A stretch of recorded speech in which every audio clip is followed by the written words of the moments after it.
Student, पिछले lecture में हमने बात की थी HIV वायरस की लाइफ साइकिल की।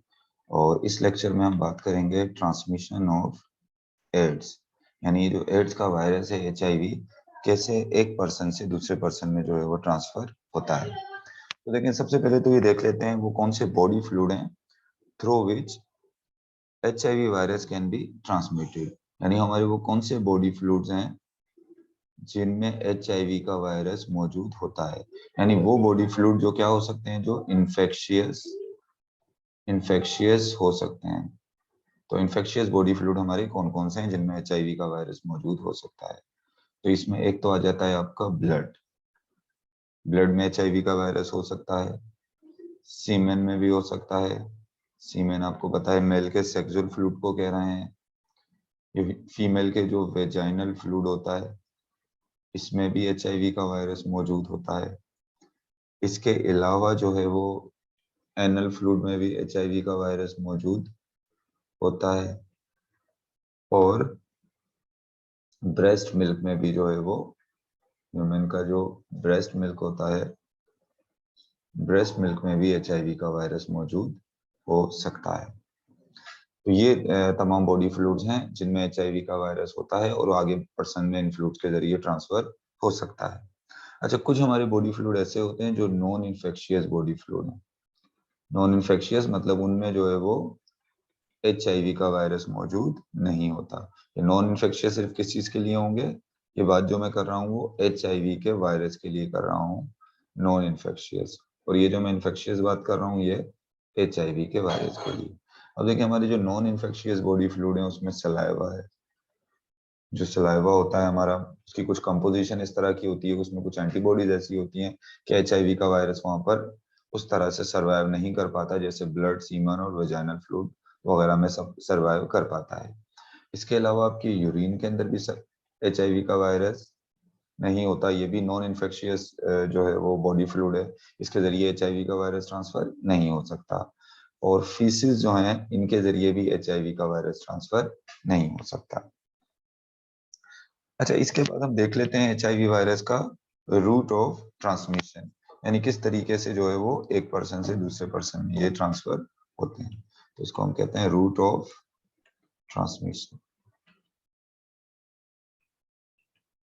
तो अगर हम रूट ऑफ ट्रांसमिशन की बात करें तो HIV के वायरस के जो most frequent route of transmission है वो है सेक्सुअल कॉन्टैक्ट।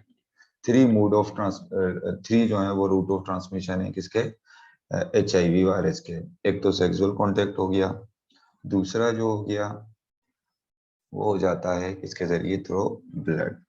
ब्लड के जरिए भी HIV का वायरस जो है वो ट्रांसफर हो सकता है। इसके अलावा फ्रॉम मदर टू चाइल्ड, ये तीन रूट हैं, ये तीन रास्ते हैं जिसके जरिए जो है वो HIV का वायरस एक पर्सन से दूसरे पर्सन में ट्रांसफर हो सकता है।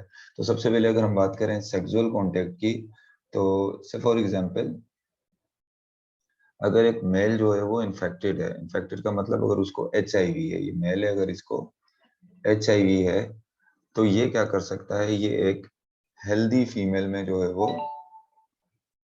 HIV का वायरस ट्रांसफर कर सकता है। और मेल से जो फीमेल में वायरस ट्रांसफर होगा वो किसके थ्रू होगा, मेल के सीमेन के जरिए। मेल के सीमेन के जरिए ये वायरस ट्रांसफर हो सकता है। अच्छा, ये वायरस जो है वो एक, अगर इन्फेक्टेड फीमेल है, अगर एक एड्स की पेशेंट है फीमेल, मतलब इन्फेक्टेड फीमेल है, तो ये ट्रांसफर हो सकता है वायरस इन्फेक्टेड फीमेल से हेल्दी मेल में भी ट्रांसफर हो सकता है। और इन्फेक्टेड फीमेल से जो हेल्दी मेल में ट्रांसफर होगा वो किसके जरिए होगा, वो वेजाइनल फ्लूइड के जरिए होगा। अच्छा, ये जो सेक्सुअल कांटेक्ट होता है मेल और फीमेल या फीमेल मेल के दरमियान में, ये सेक्सुअल कांटेक्ट जो है वो कैसा सेक्सुअल कांटेक्ट है, ये हेटेरो सेक्सुअल कांटेक्ट है जो कि अपोजिट जेंडर के दरमियान में होता है। लेकिन ये HIV जो है वो ऐसे भी ट्रांसफर हो सकता है कि अगर कोई मेल जो है वो, अगर एक मेल इन्फेक्टेड है तो इस इन्फेक्टेड मेल से ये हेल्दी मेल में भी ट्रांसफर हो सकता है सेक्सुअल कांटेक्ट के जरिए। एक हेल्दी मेल में भी ये सेक्सुअल कांटेक्ट के जरिए ट्रांसफर हो सकता है। लेकिन जो सेम सेक्स के दरमियान में, सेम जेंडर के दरमियान में सेक्सुअल कांटेक्ट होगा उसको हम कहेंगे होमो सेक्सुअल कांटेक्ट। और ये एक इन्फेक्टेड मेल से हेल्दी मेल में अगर होमोसेक्सुअलिटी के जरिए ट्रांसफर होगा तो ये एनल फ्लूइड के जरिए ट्रांसफर होगा। तो ये हमने कुछ बात कर ली कि किस तरीके से सेक्सुअल कांटेक्ट के जरिए एड्स का वायरस ट्रांसफर होता है। और ये मोस्ट फ्रीक्वेंट है, सबसे ज्यादा जो है वो एड्स इसी रूट के जरिए जो है वो ट्रांसफर हो सकता है। ब्लड के थ्रू भी हो सकता है। मिसाल के तौर पे अगर HIV पेशेंट है तो उसका ब्लड किसी भी तरीके से एक हेल्दी पर्सन के कांटेक्ट में आ जाएगा तो ये HIV का वायरस ट्रांसफर हो जाएगा। तो एक HIV पेशेंट जो होता है उसका ब्लड हेल्दी बंदे के कांटेक्ट में कैसे आ सकता है? एक तो ब्लड ट्रांसफ्यूजन के जरिए आ सकता है। एक किसके जरिए आ सकता है? ब्लड ट्रांसफ्यूजन के जरिए। यानी ब्लड सही तरह चेक नहीं किया जाए उस बंदे का और आगे ट्रांसफर कर दिया जाए तो HIV का वायरस जो है वो क्या हो जाएगा? ट्रांसफर हो जाएगा। इसके अलावा सर्जिकल इंस्ट्रूमेंट, अगर अनस्टेरलाइज जो है वो सर्जिकल इंस्ट्रूमेंट हैं, ऑपरेशन में जो इंस्ट्रूमेंट यूज होते हैं उनके जरिए भी एड्स का वायरस ट्रांसफर हो सकता है। कंटामिनेटेड सिरिंजेस, कंटामिनेटेड सिरिंजेस के जरिए भी ट्रांसफर हो सकता है। आप देखें मिसाल के तौर पे कोई एड्स का पेशेंट है, उसको एक सिरिंज से इंजेक्शन लगाया जाता है और वो सिरिंज अब कंटामिनेटेड हो गई क्योंकि आपने सिरिंज में जो है वो एड्स के पेशेंट को जो है वो इंजेक्शन लगा दिया। अब उसी सिरिंज से अगर किसी हेल्दी पर्सन को इंजेक्शन लगा दिया जाएगा तो उसका ब्लड दूसरे में ट्रांसफर हो जाएगा, HIV वायरस भी उससे ट्रांसफर हो जाएगा। इसके अलावा कंटामिनेटेड रेजर या ब्लड के जरिए भी ट्रांसफर हो जाता है। मतलब कि कट्स और वुंड्स के जरिए भी एड्स ट्रांसफर हो सकता है। यानी कि अगर एक एड्स के पेशेंट के हाथ में कट लगा हुआ है और दूसरा जो बंदा है जो हेल्दी पर्सन है उसके हाथ में भी कट लग जाए और उन दोनों के कट आपस में कांटेक्ट में आ जाए तो उससे भी HIV वायरस ट्रांसफर हो जाता है। इसके अलावा फ्रॉम मदर टू चाइल्ड, यानी मदर से चाइल्ड में भी ये ट्रांसफर हो सकता है। मदर से चाइल्ड में कब ट्रांसफर होता है? During pregnancy. जब एक फीमेल प्रेग्नेंट होती है तो उस वक्त HIV का वायरस जो है वो ट्रांसफर हो सकता है मदर से चाइल्ड में। और डिलीवरी के बाद, आफ्टर डिलीवरी, ये हो सकता है ड्यूरिंग ब्रेस्ट फीडिंग, यानी बच्चे को जब वो ब्रेस्ट फीडिंग कराएगी, क्योंकि ब्रेस्ट फीडिंग के अंदर फीड में या ब्रेस्ट मिल्क में भी जो है HIV का वायरस मौजूद है तो इसके जरिए भी HIV ट्रांसफर हो सकता है। So what I told you today, I told you about transmission of AIDS. First of all, I told you that which of our body fluids have HIV virus or where the HIV virus can survive. So the body fluid where HIV virus can survive, the body fluid which are infectious, which can be infectious, are blood, semen, vaginal fluid, anal fluid, and breast milk.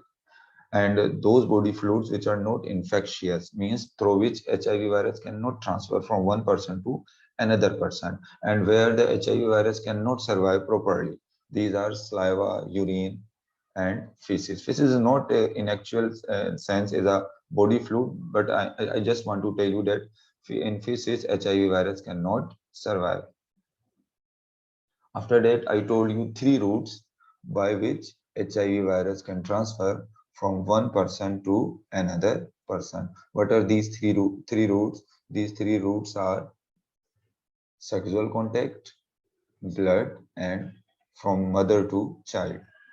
And in both type of sexual contact, either heterosexual contact or homosexual contact, HIV virus can transfer.